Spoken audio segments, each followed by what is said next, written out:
Hey guys, Shirley here with Intelligent Domestications, and today we're going to make a fall wreath. This is a fall wreath I made last year, and what I did to make this one is, let's see, I hung it from here. I actually repurposed my old fall decor that I had been using year in and year out in a cornucopia and some other little vignette settings, and I was really just tired of that, so I decided to keep all of those pieces and repurpose them into just a traditional kind of wreath. And so this is the one I made last year and used in my home, but this year I'm making one a little bit different. This is going to be like a scarecrow sitting on a bale of hay on a wreath. I want him to look like he's coming up out of the leaves. If you look on my blog, you can go into the search bar and type Scarecrow Centerpiece, and you'll find a Scarecrow Centerpiece dollar store decor that I made several years ago when I first started blogging. And he's coming up out of the leaves, and I want to do something similar to that. So I have been to the dollar store. I have a whole bunch of pretty fall leaves with some little picks. Got a scarecrow, a few other things. I'm using a foam wreath form for this. I'm going to wrap it with burlap, pumpkins, scarecrows, and some fall flowers. That gives you all the fall feels. I also have I want to use this little mini bale of hay. I have it containerized because it constantly leaks. But I want my scarecrow to be sitting on the bale of hay with a pile of leaves at his feet and a few pumpkins. So let's get started. Okay, so I have my 12-inch foam wreath form. I plan to wrap this with burlap, which I purchased at my favorite, one of my favorite stores, and probably yours, Hobby Lobby. I'm actually not even going to hot glue it down on the beginning because it's going to be wrapped around and around and around. And after that, we're going to be adding so many things to it. If I need a little dab of hot glue, and hot glue is my choice today for this wreath, I can put a little dab if I need to.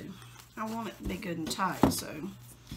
So this is actually a project that is part of our monthly Pinterest challenge. I want to give a shout out to my friend, my blogging buddy, Erlene at My Pinter Ventures. She is the boss babe behind the monthly Pinterest challenge, and what we do is that we create projects that we have seen on Pinterest. I mean, after all, we've been pinning things for years. How many have you actually done? So we decided to start doing the things we pin on Pinterest. And that's what the Pinterest challenge is. I actually have made quite a few wreaths through the years, but not so many on my blog.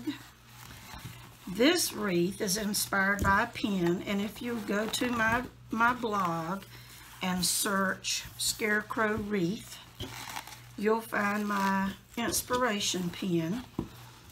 It's a pen that uses, it's actually not raffia.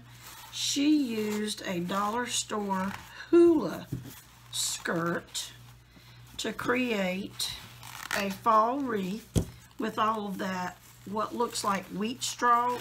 Hers is actually a dollar store hula skirt. Unfortunately, this late in the season, I'm making this in mid-August. The dollar store doesn't have hula skirts. They got a lot of cool fall stuff though.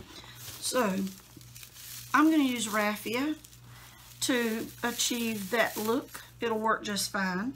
I have lots of raffia. You can get this at the Dollar Tree. Comes in a package like this, and that's a lot. This is just one. This is just one of these bundles, and there's 3 in there, so a little bit goes a long way.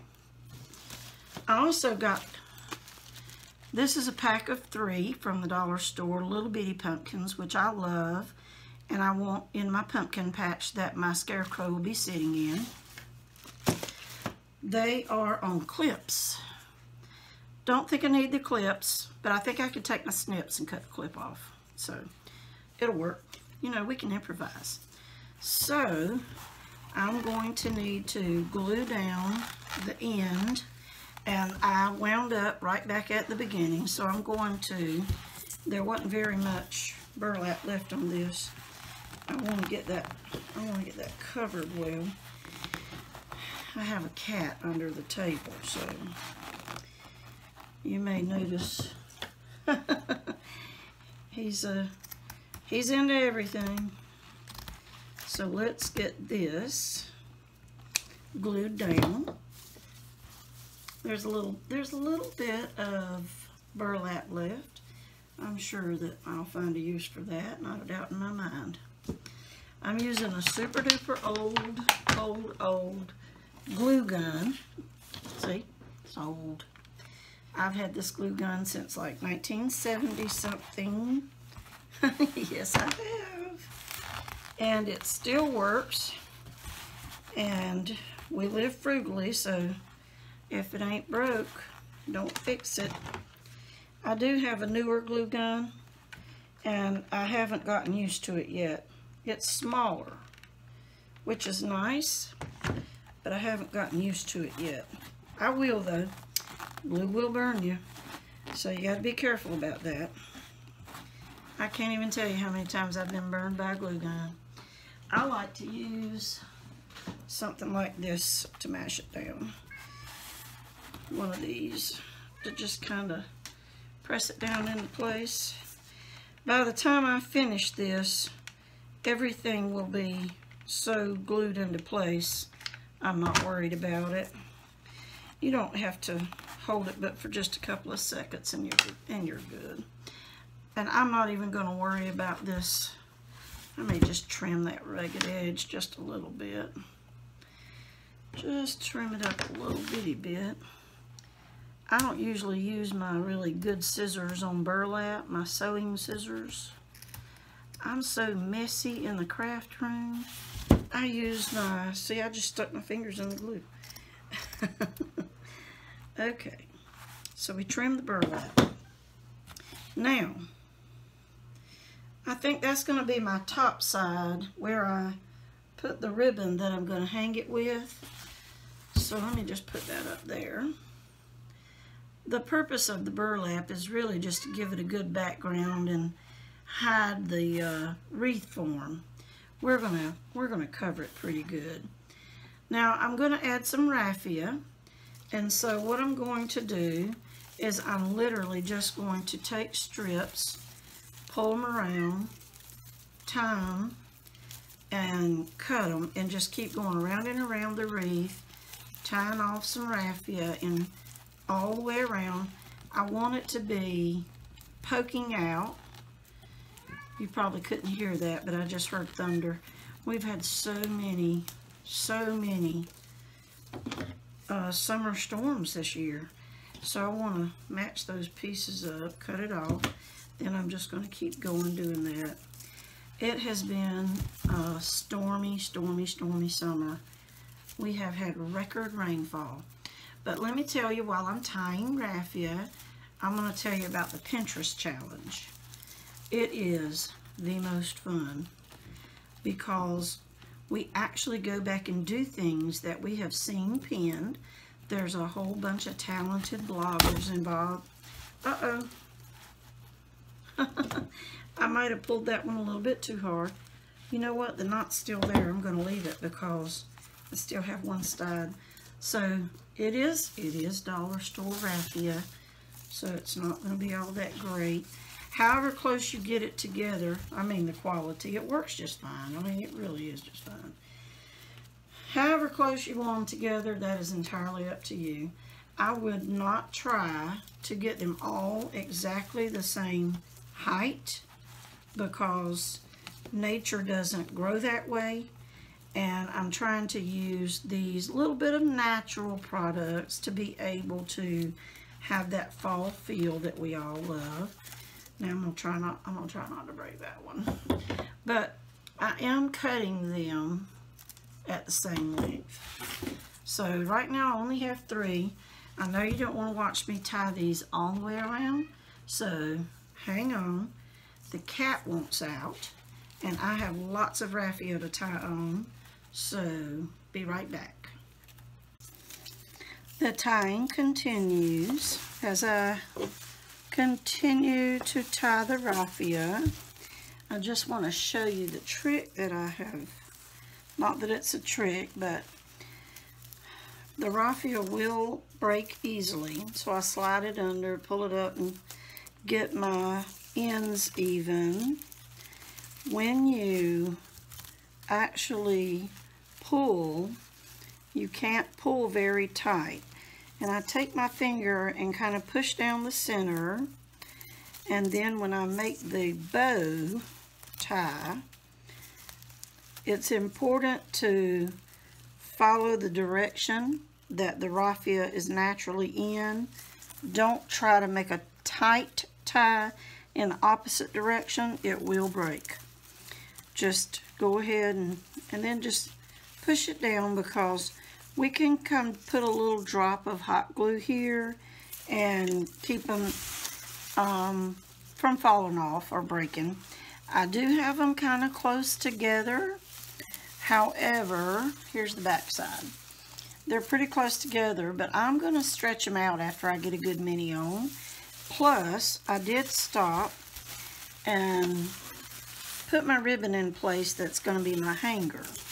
I'm actually not going to go all the way through here because this is where my Scarecrow and his leaf patch will be, so I'm only going to do down the sides, but I wanted to give you a little update, and this is how it's going. It's going really well. It does take a little while, but let me finish up with that and we'll move on to the next thing. Okie dokie, I'm satisfied with the raffia. So you can see the hangers here just comes down on both sides. So the next thing I want to do, and I'm probably going to stand up for this, is I'm going to hot glue my little bale of hay right here in the bottom. I want to align it with the ribbon at the top. So let me eyeball that. Okay. And I'm just going to, oh, it sheds something awful. But you have to take the good with the bad, right? Goes right there. So let me squirt a whole bunch of hot glue. Put it in and hold it on.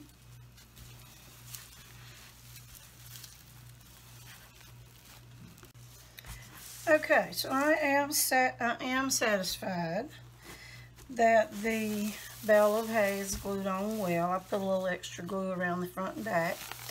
And now I want to position my Scarecrow. Now it's my intention to have him sitting on the bale of hay.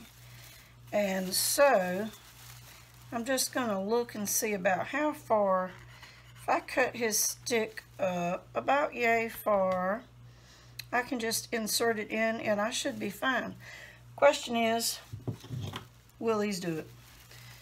And we'll know in just a second. It may be a jagged, ugly cut, but I'm pretty sure it'll work. I don't want to go get cutting tools. See? Yay! Easy peasy. Okay. Now let's just slide him in. Oh, it just sounded so easy when I said it. this little bale of hay, there we go. There we go. Let's get his clothes straightened out. And he's sitting on the bale of hay. So we're getting there. Okay, the next part is super simple because we're just going to go all the way up both sides. What we do on one side, we will also do on the other. Adding in the fall leaves. I have already paired them on both sides of my table.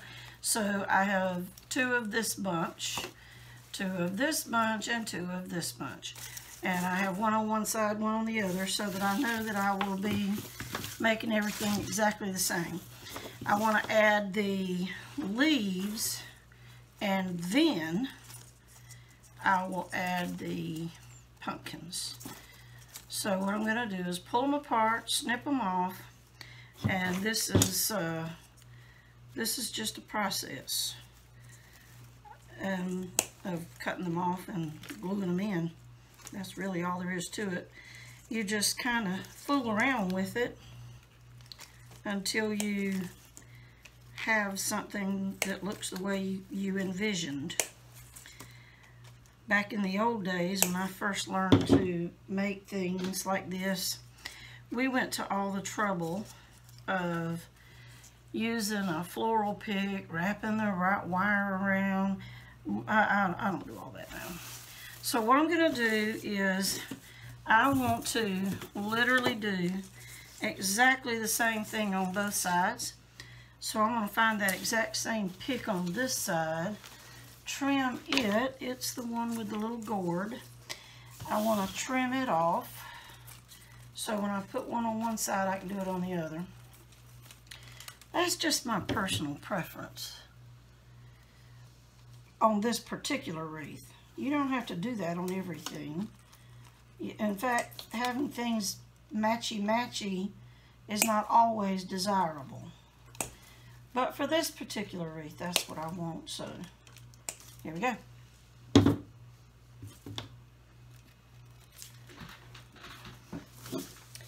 And I think I might like to have the gourd up high. And you can play with these. That's obviously too long for this wreath form. So there'll be a bunch of snipping and cutting until I get it like I want it.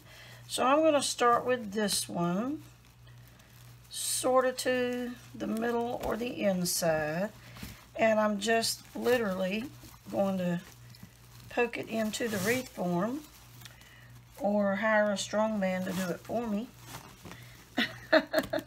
There we go.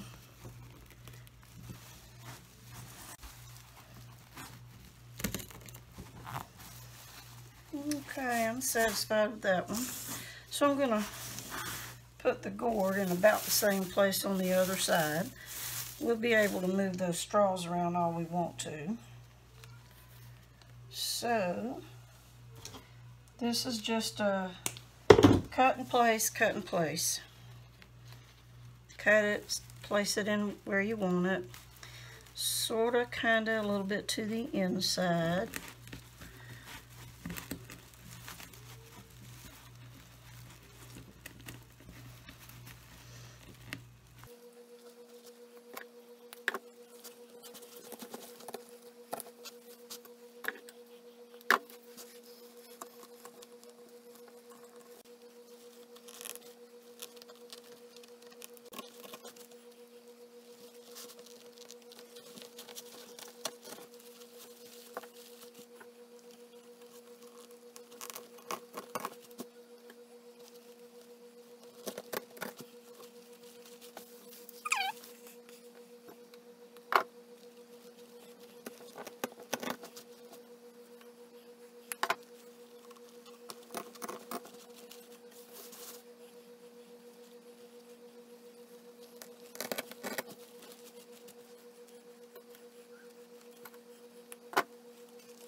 So he's coming along nicely.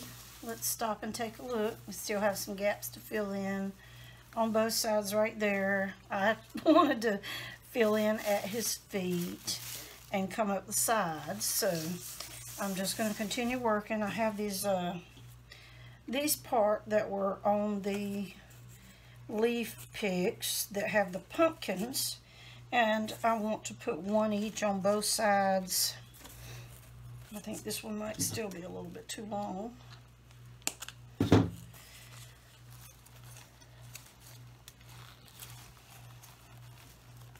So I want to add these along at the bottom.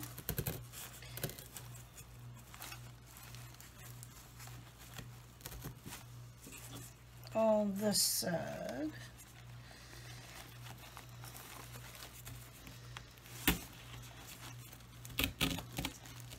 And you can do this. You don't even need any real skills. As you can see, I don't have any. These, with the clips, clip just pulls right out of them. So I'll actually be hot gluing these in various places. When I get to that part, I want to finish filling in the leaves right now. Okay, I think we are satisfied with the fullness of the leaves and the straw. His head's not, he leans, so his head's not ideally in line, but that's cool. So let's put some pumpkins. Let's just put a couple of pumpkins. And I'm just gonna add a little hot glue and stick those in place. Just put a little hot glue. Whoop, that's not where I wanted it. Right there. They come off the card very easy, and you just pull the clip off. No problem. I'm just gonna, let's see, right about, I really do try, I am trying on this particular wreath anyway, to have things sort of symmetrical, about the same on both sides. Like I said, you don't have to do that with everything. I just wanted this one that way. And I don't really need a whole lot of pumpkins because I love the way this is looking. So I'm just going to fluff out my raffia, which is now fall straw. And I think that I'm actually pretty happy with this. Let me hang it up and let you take a look.